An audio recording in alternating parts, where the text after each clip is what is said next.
pemirsa, kembali lagi di Seman Brand News. Ketidakpuasan dan tuntutan otonomi dalam peristiwa dewan-dewan daerah di Indonesia. Pada akhir tahun 1950-an, Indonesia mengalami gejolak politik yang signifikan dengan munculnya sejumlah dewan daerah yang menuntut otonomi lebih luas dari pemerintah pusat. Dewan-dewan ini seperti Dewan Banteng, Dewan Gajah, dan Dewan Garuda muncul sebagai respon atas ketidakpuasan daerah terhadap kebijakan pemerintah pusat yang dianggap tidak adil, khususnya dalam hal distribusi pembangunan dan sumber daya ekonomi. Latar belakang ketidakpuasan setelah Indonesia merdeka, pemerintah pusat di Jakarta memberlakukan kebijakan sentralisasi dalam pengelolaan perekonomian dan pembangunan.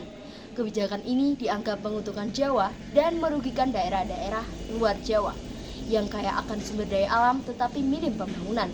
Ketimpangan ini memicu ketidakpuasan di berbagai daerah, terutama di Sumatera dan Sulawesi. Munculnya dewan-dewan daerah, ketidakpuasan tersebut memuncak dengan terbentuknya beberapa dewan daerah yang menyuarakan tuntutan otonomi.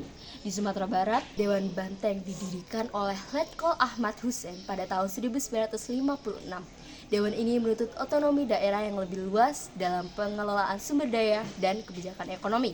Di Sumatera Utara, Dewan Gajah dibentuk di bawah kepemimpinan Kolonel Maludin Sibolon yang juga menuntut desentralisasi kekuasaan.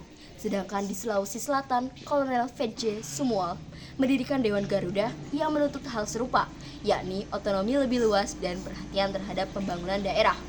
Tuntutan otonomi dewan-dewan daerah ini menuntut otonomi yang lebih besar agar daerah dapat mengelola sumber daya alamnya sendiri dan menentukan arah kebijakan pembangunan.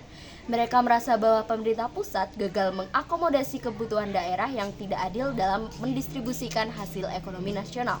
Selain itu, mereka menuntut perbaikan dalam infrastruktur, pendidikan, dan kesehatan di wilayah masing-masing yang dinilai tertinggal dibandingkan Jawa.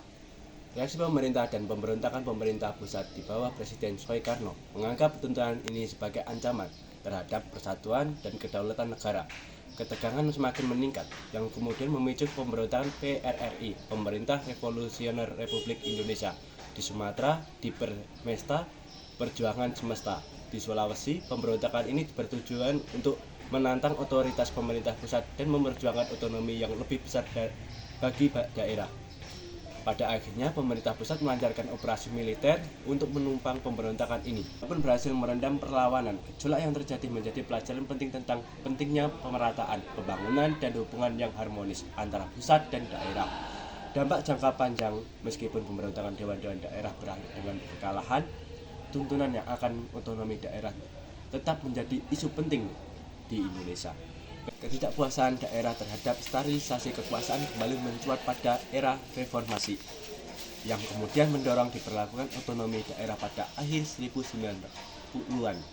Peristiwa ini menjadi tonggak penting dalam sejarah hubungan antara pemerintah pusat dan daerah di Indonesia, serta perjuangan panjang untuk mencapai keseimbangan yang lebih adil dan pembangunan nasional.